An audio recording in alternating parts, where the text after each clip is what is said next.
Hey guys, I want to make a follow up video from the last video that I posted, and the whole reason why I was talking about reality is because in my last video I clearly stated that reality will never bend the knee for anyone, and the only way you could be happy and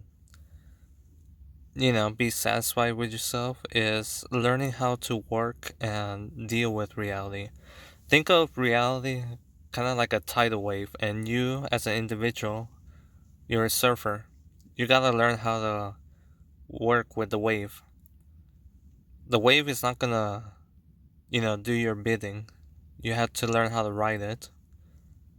And a lot of people these days, especially in Western society, are in this bubble where they believe everything is, going the things they wanted. But the moment when reality check starts sinking in, when reality start punching them in the face, they're gonna panic and they're gonna go in a state of shock. And that's when they start being outright negative. And to me, guys, that's very scary because it's becoming very common. If you guys don't believe me, for those of you guys who enjoy watching a lot of YouTube videos, reading a lot of stuff in the internet, you guys will probably come across a phenomenon called Karen. And Karens are basically women, they're usually white women, that for some reason they act all crazy over small little things. And the most common thing about them is that they start to create a fuss over things that don't go in their way, or when they start to realize that they're miserable, and it's all because their fantasy has been burst. And I feel like the concept of Karen is more common than you think, and it's not just white women, guys. It's basically everybody who has been spoiled, who has been living in a spoiled lifestyle where all your basic needs are met except for relationship and satisfactory. I mean, think about it. When all your basic needs are met, you're basically not struggling from there. All that is left is you finding your own purpose, and all that's left is you developing relationship where people you're engaging with makes you happy. But sadly, it's becoming very common for people to both be lonely and not feeling satisfied with their life because they're not looking for a purpose. And to give you a good example, look at the current state of Japan, which, by the way, let me point out that it's a non-white country. And I honestly, and the reason why I'm pointing the race stuff out is because it's not just happening towards Western society. I promise you guys that it will start spreading globally. Eventually, this is going to happen towards the Hispanic country and the African country. Slowly but surely, it's already happening to some Middle Eastern country, especially the advanced ones such as Quebec, Saudi Arabia, and some parts in other parts in the Middle East. And I'm also hearing that a lot of social issues are happening in India. Same thing that you see in Western society. So yeah, it's becoming a global thing, guys. It's not just happening in Western society. But anyway, going back into the topic that I'm discussing, in Japan, it's been very well documented, and I'll leave a video link down in the comment section below about this. That despite Japan is a high tech country with a fantastic infrastructure, where the majority of Japanese people have their basic needs met, despite all that, Japanese people are very dissatisfied with their lifestyle. And the reason why I say majority is because there's a phenomenon happening over in Japan called hikikomori. Uh, I apologize if I am pronouncing it wrong, but hikikomori is a word to describe a Japanese individual who's basically sheltering themselves from society. They stay in their room all day playing video games and just browsing the internet. They don't want to go outside. They feel like just, sheltering themselves into a small little bubble. And the reason why that sort of thing is happening in Japan is because, they don't want to deal with reality. And the reality is that they're not satisfied with their life. They didn't find their purpose, and they don't develop a good relationship. Their basic needs are met, which that's something I need to point out.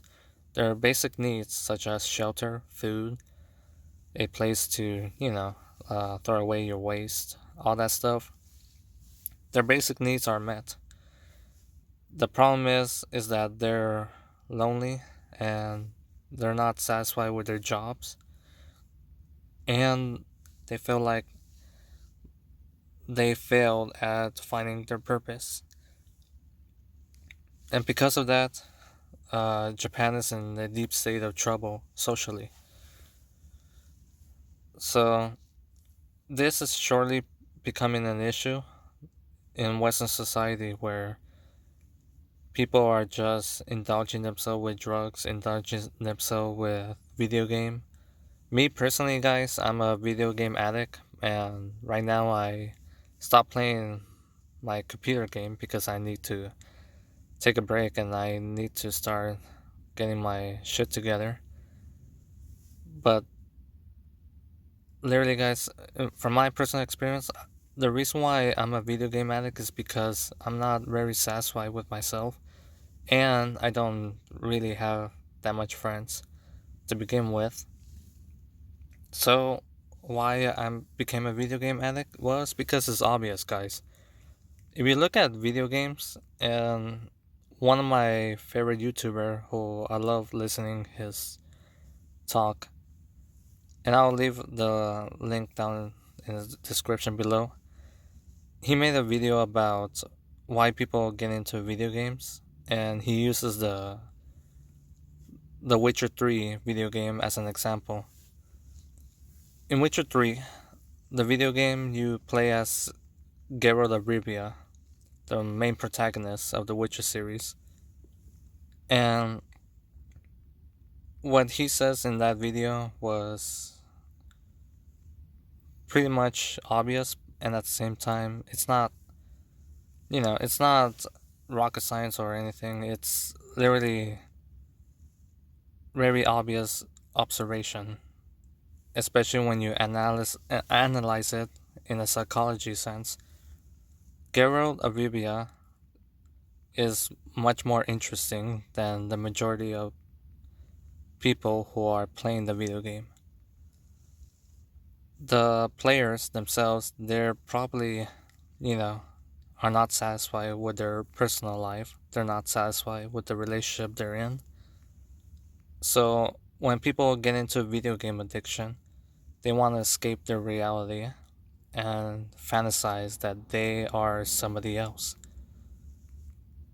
So using the Witcher 3 example, when a player is having a video game addiction problem and he wants to escape his reality, what he does is obviously as Geralt of Rivia and basically fantasize that he is Geralt. And Geralt of Rivia in the Witcher series, he's very, handsome. He bangs a lot of women.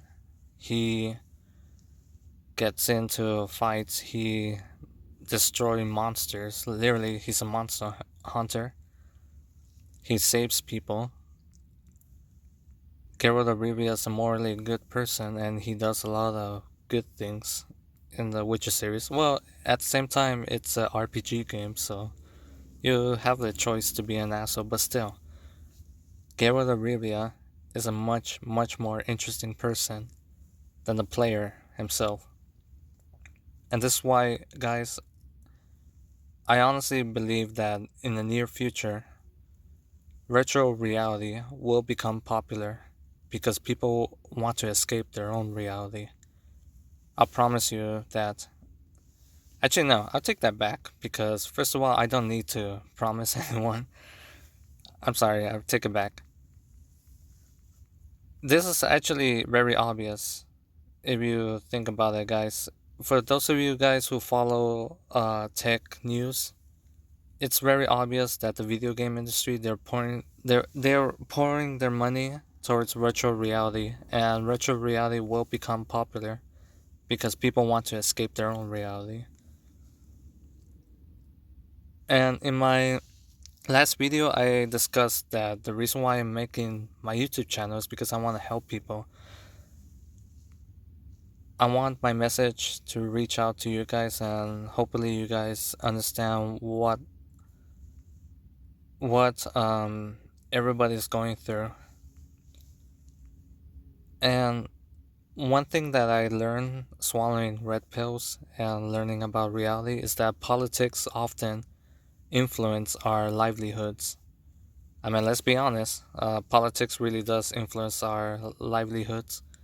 And that's why I wanted to discuss politics stuff in this channel. But sadly, it's becoming, dangerous to discuss politics on YouTube, especially when your political views doesn't align with the mainstream politics.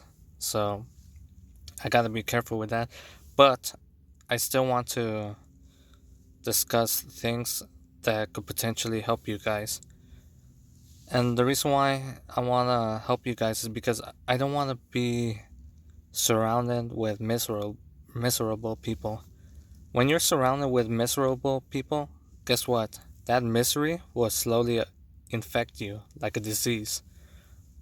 And literally, guys, being miserable is not fun. It's not fun, it's so crushing, and it's something that you want to get rid of it.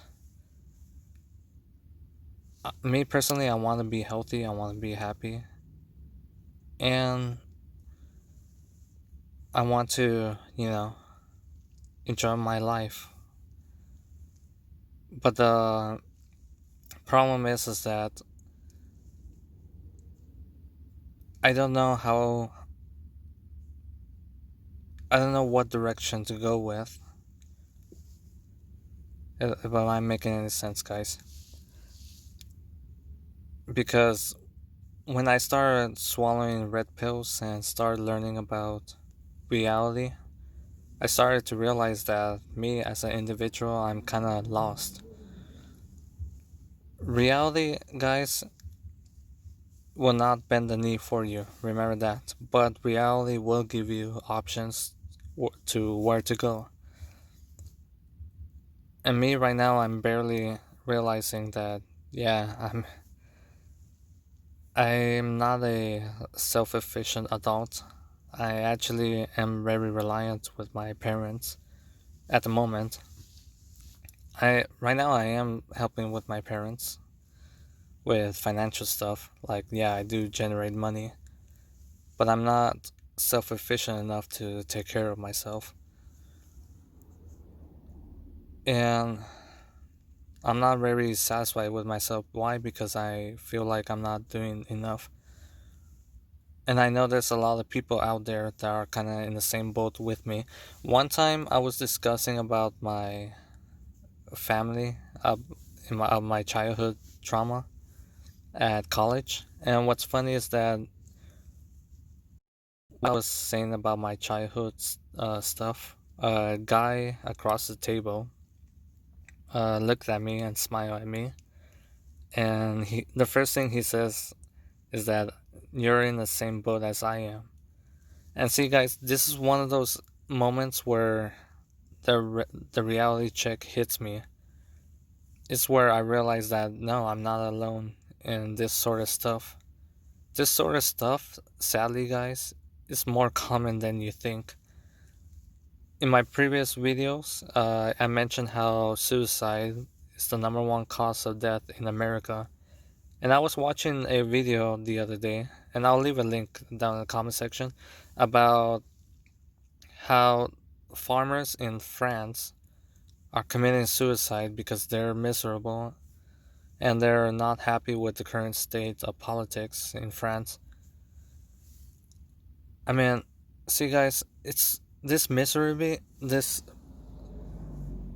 issues, this miserable stuff. And sorry, I'm losing my words here. This is all more common than you think, and I really do want to reach out to people. The problem is I don't know how. I don't know how, and I need to learn how to ride the waves of reality. Because, like I said, guys, reality is not going to bend the knee for you.